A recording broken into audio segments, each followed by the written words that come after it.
Oi gente, tudo bem com vocês? Carol aqui de volta com a Marceline, que vai ficar no meu colinho porque ela está dando muito escândalo. Estamos aqui para falar sobre It, a Coisa, o projeto de leitura do mês de julho, que graças a Deus é o meu mês de férias. Gente, já vou pedir desculpa para vocês, porque quem queria acompanhar esse projeto, né, sabe que ele tá atrasado. E sim, gente, aconteceu uma coisa para variar.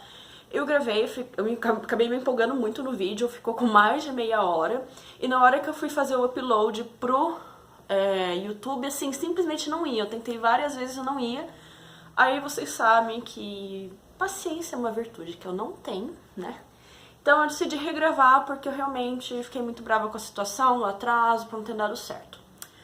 Hoje, então, eu vou tentar ser um pouco mais sucinta, mas de forma que não perca a qualidade. Gente, então, é o Stephen King, só um panorama geral, né, coisas, caso realmente seja o primeiro contato seu com o autor. Ele é um autor que está prestes a comemorar 70 anos, então esse aqui é um ano especial, né, digamos assim, na carreira de Stephen King. Ele nasceu no dia 21 de setembro de 1947. Ele é um autor mais conhecido por livros de ficção, de terror, de principalmente fantasia, mas não apenas é um escritor de não ficção, ele tem muita coisa realmente escrita. Vocês podem depois procurar em sites, a trajetória de literatura dele é muito grande.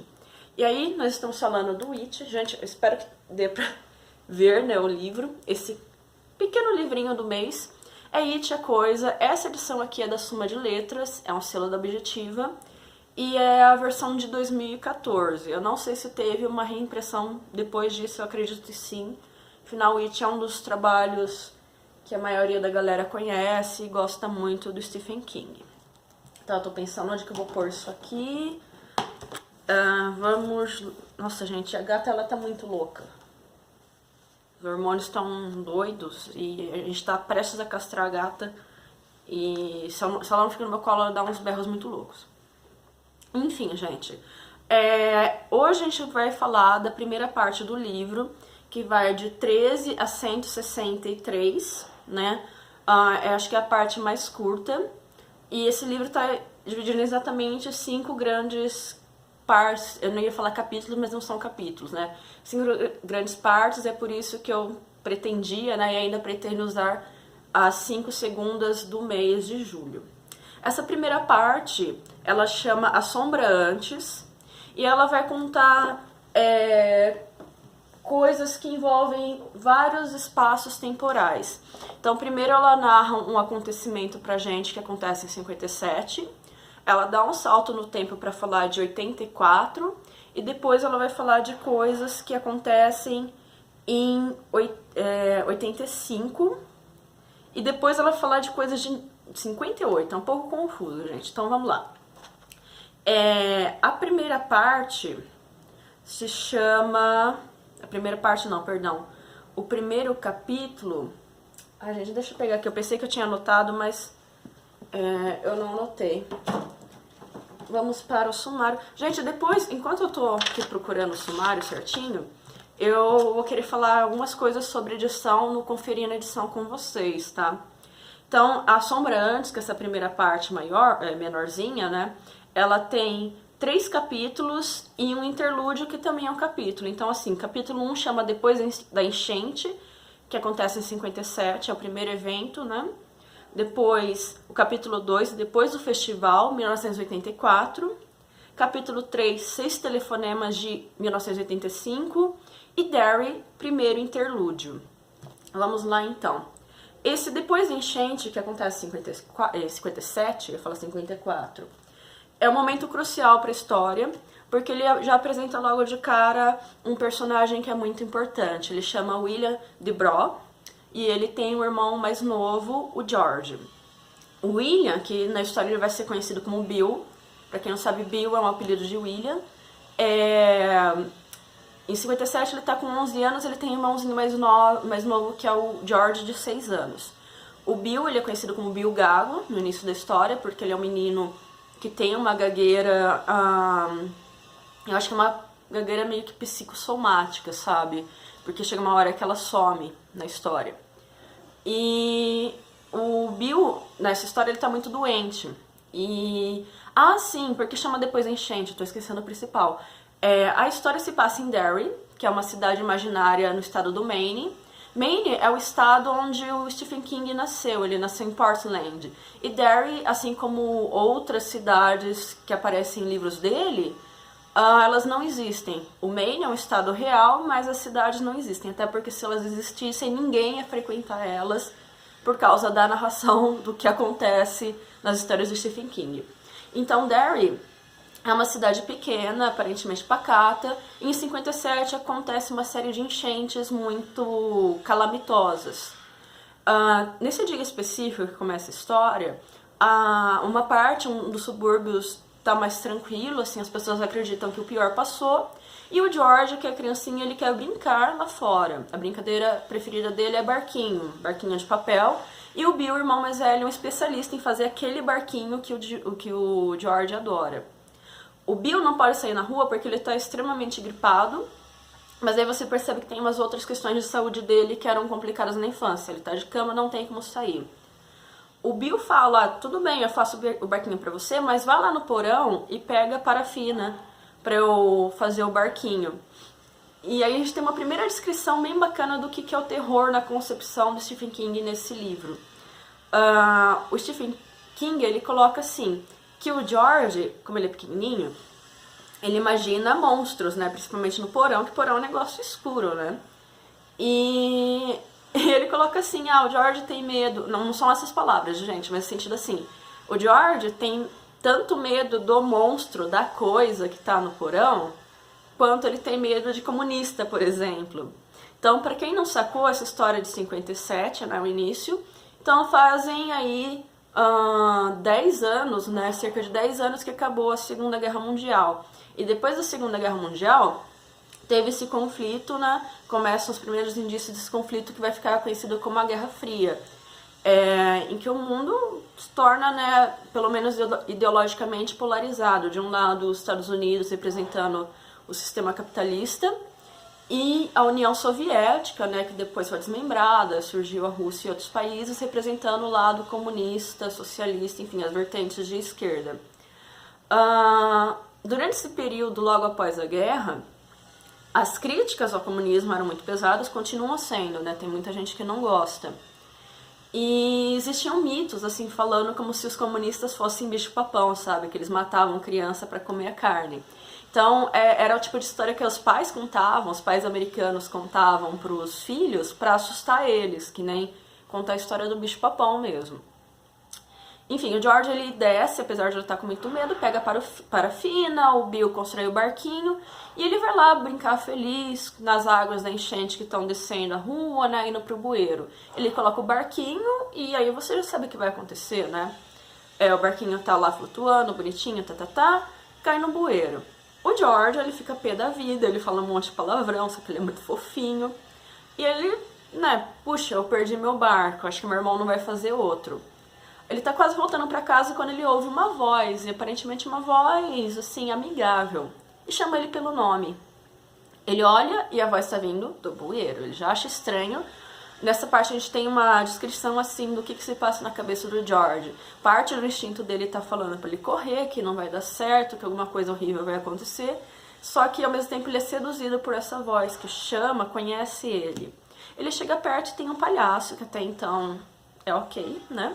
Esse palhaço se apresenta como Pennywise e numa mão ele tá segurando balões, né, que é uma tentação para criança, e na outra o barquinho. E ele convence o George a se aproximar para pegar o barquinho.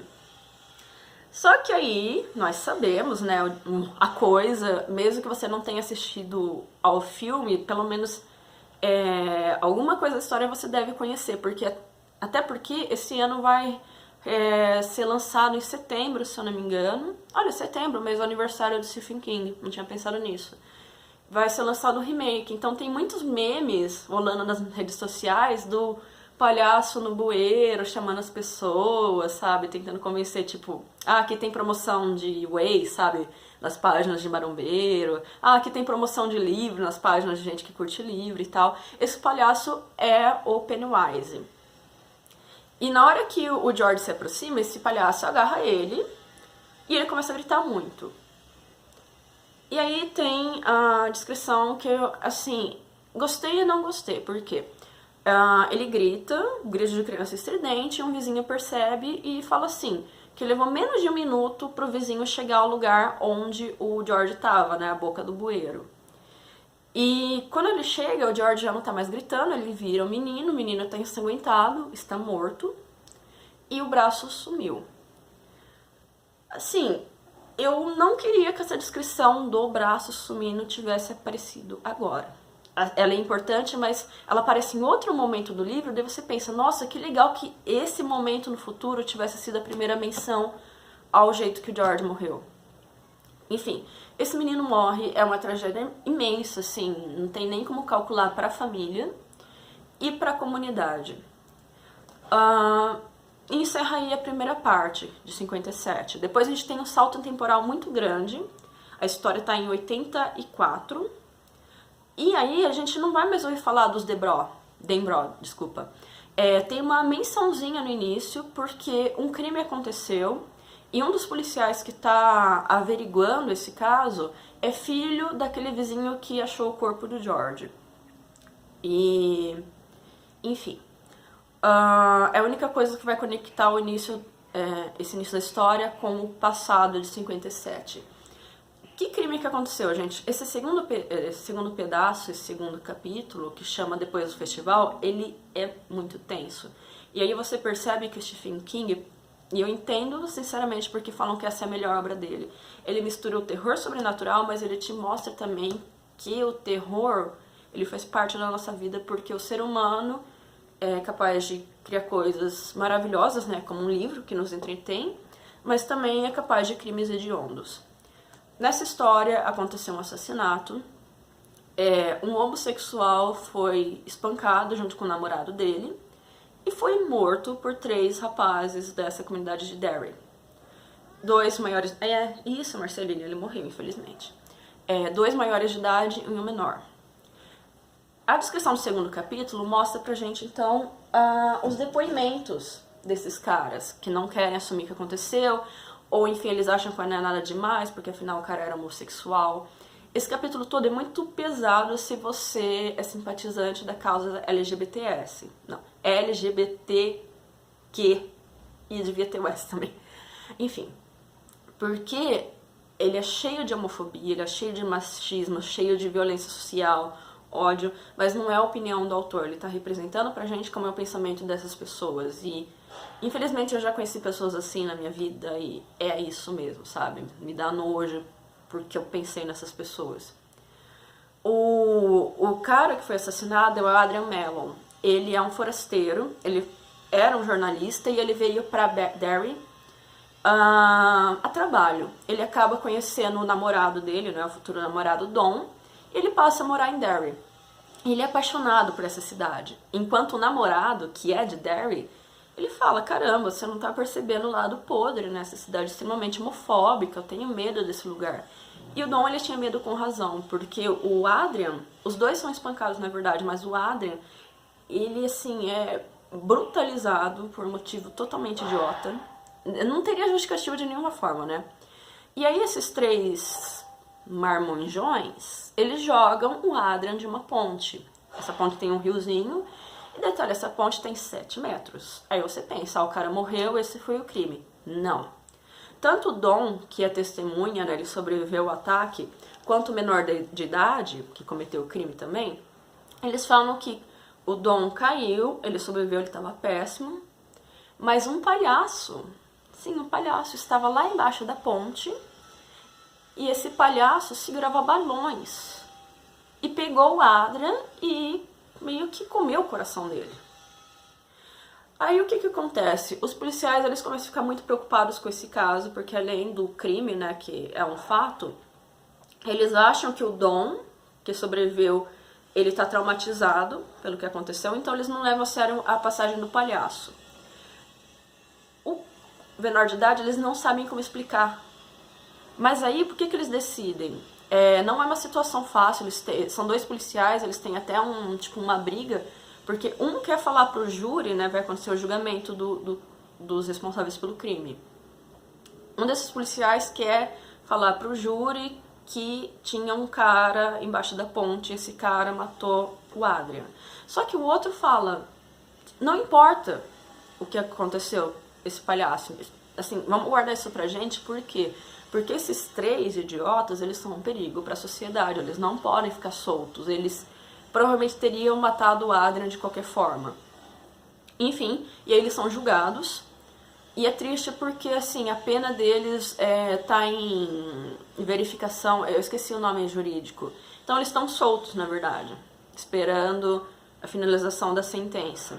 Daí você vê, né, a gente pensa, os Estados Unidos não tem justiça. Tem justiça sim. Depois nós voltamos, isso foi em 84, o crime do Adrian, e essa segunda aparição do Pennywise, que é a coisa, que é o palhaço.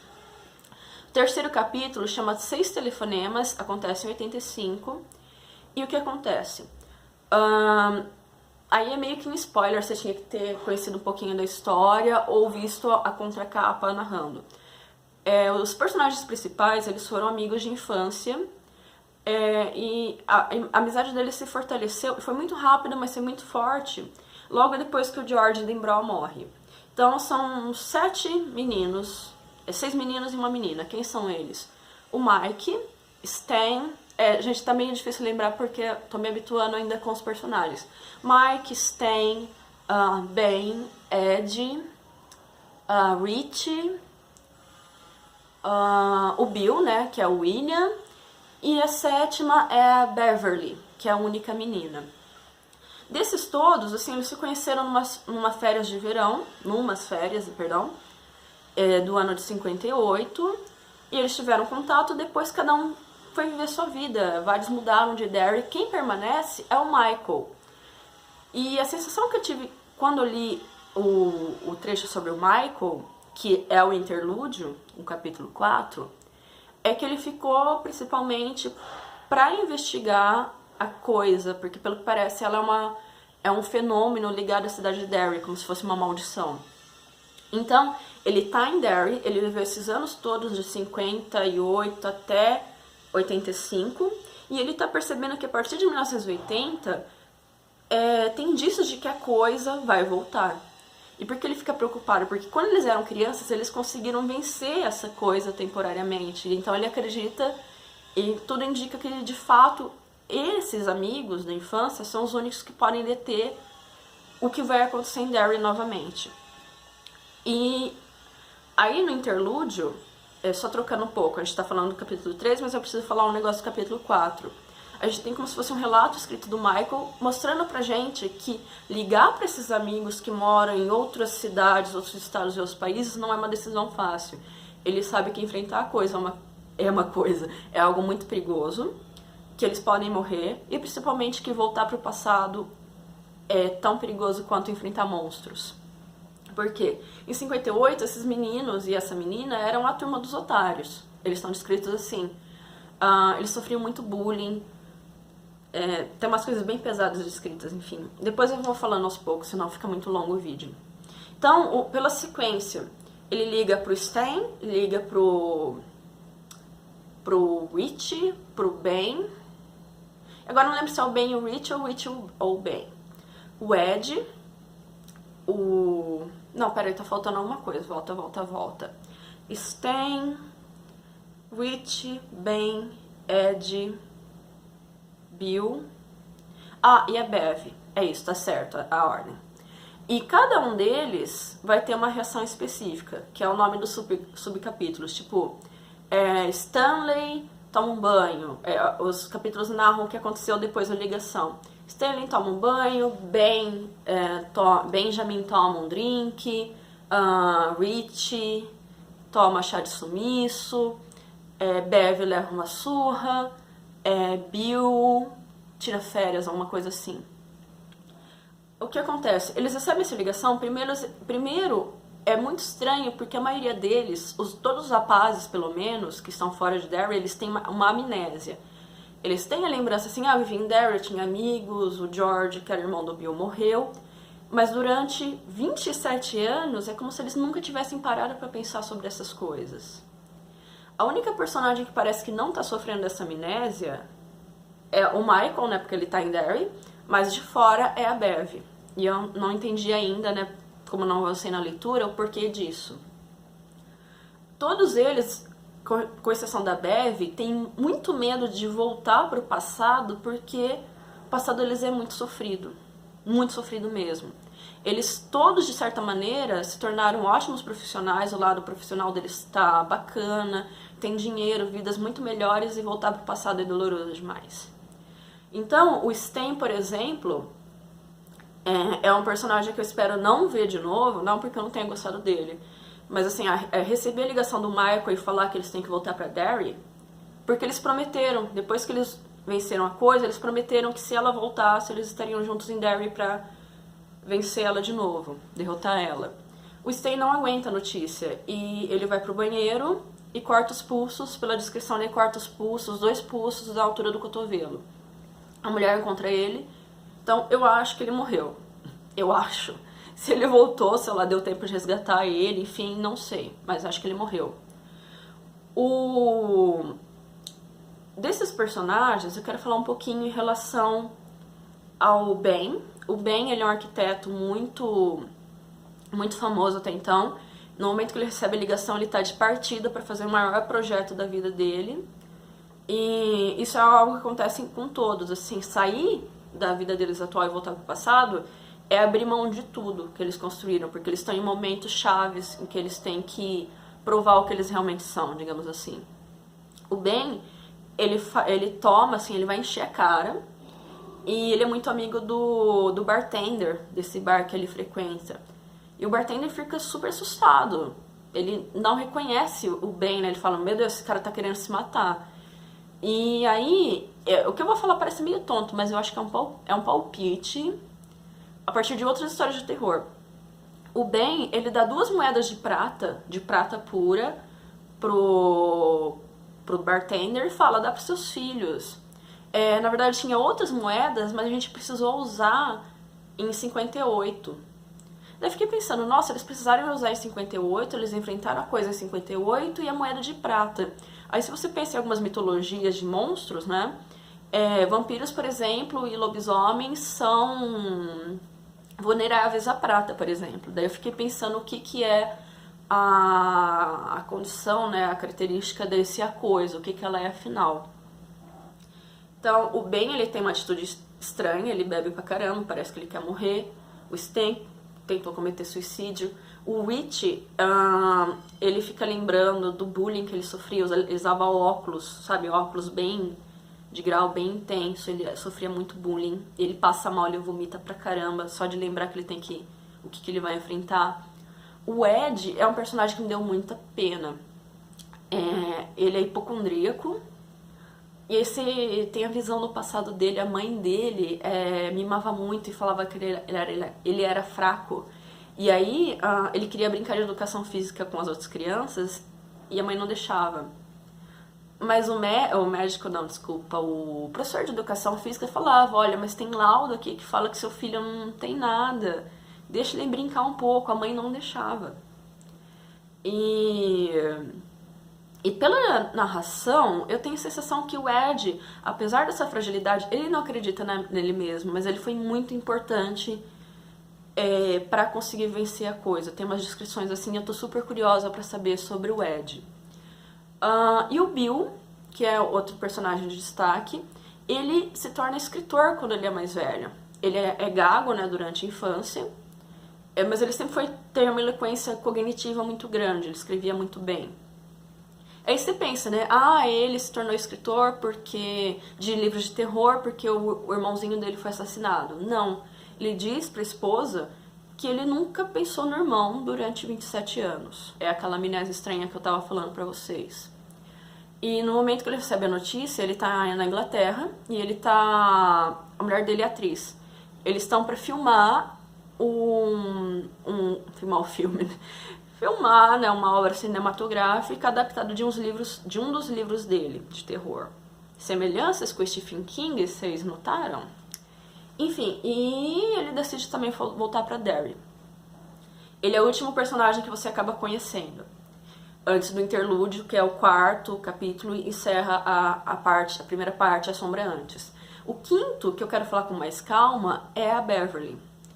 E não é porque ela é uma personagem feminina. Tem isso também, né? Mas não é só isso. A Beverly, gente, ela me surpreendeu muito porque ela recebe essa ligação e quando ela recebe, ela tá casada com um cara, assim, que ele é um nojento, assim, vai falar outra coisa, mas é um palavrão. Ele é um cara super violento, aproveitador. Ele se aproximou dela, primeiro porque ela era bonita, segundo porque ela era talentosa, ela é uma desenhista de moda. E segundo porque ele percebeu que ela é vulnerável. Ele bate nela, bate da surra mesmo, e bate principalmente de cinta por qualquer coisa. E sempre que ele bate nela, ele fala que é uma aula, que ele está ensinando ela. Quando ela recebe a ligação do Michael, ela tá assustada, mas assim, ela se torna outra pessoa. E aí ela tem força finalmente para enfrentar esse marido horrível que ela tem. Ela bate nele, tipo, chega a jogar uma penteadeira em cima desse cara. E ela vai embora sem um tostão. Ela larga literalmente toda a vida dela, toda a grana que ela pegou e vai sem nada pro Maine, pra Derry. E aí eu achei interessante e eu sugiro que vocês olhem com um pouco mais de cuidado pra Bev. Por quê? Porque todos tiveram uma reação muito assustada, eles têm pavor de pensar em voltar pro passado. A Beverly não, ela tá vivendo o inferno no presente. Voltar pra Derry talvez não seja a coisa mais terrível que vai acontecer na vida dela. Gente, antes de eu encerrar, eu quero só mostrar, né, 2 trechinhos. Um é super curtinho, gente. A coisa, ele começa com a dedicatória mais fofa que eu já vi na vida. Fofa e estranha. Então, este livro é dedicado com gratidão aos meus filhos. Minha mãe e minha esposa me ensinaram a ser homem. Meus filhos me ensinaram a ser livre. Naomi Rachel King, 14 anos. Joseph Hill Strong King, 12 anos. Owen Philip King, 7 anos. Crianças, a ficção é a verdade dentro da mentira. E a verdade dessa ficção é bem simples, a magia existe. Gente, eu achei tão fofo, porque, né, é uma história de terror? É, mas também é uma história falando pra você acreditar em você mesmo, e que a amizade vale a pena, e que amizades de infância são valiosas pra vida inteira, sabe? E quem não sabe, esse aqui, o filho do meio, o Joseph Hill Strong King, é o Joe Hill, que também hoje é um escritor de terror. Ele usa pseudônimo e não o nome de verdade dele. Aí, antes de finalizar, gente, só queria mostrar um trecho aqui. É a página 44 dessa edição.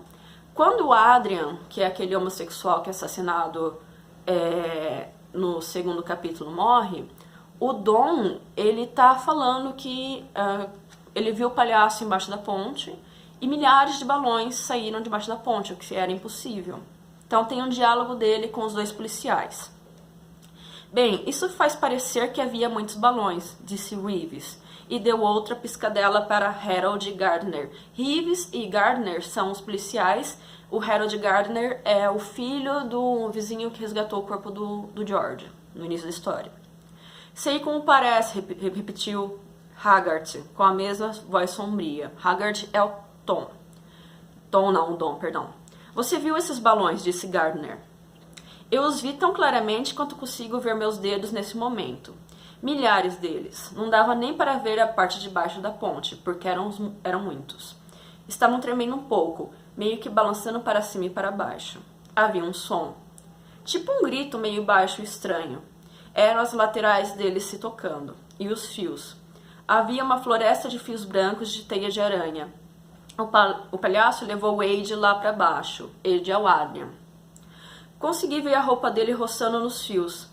Ed estava fazendo sons terríveis de engasgo. Comecei a ir atrás dele, e o palhaço olhou para trás. Vi os olhos dele e imediatamente entendi quem ele era. Quem ele era?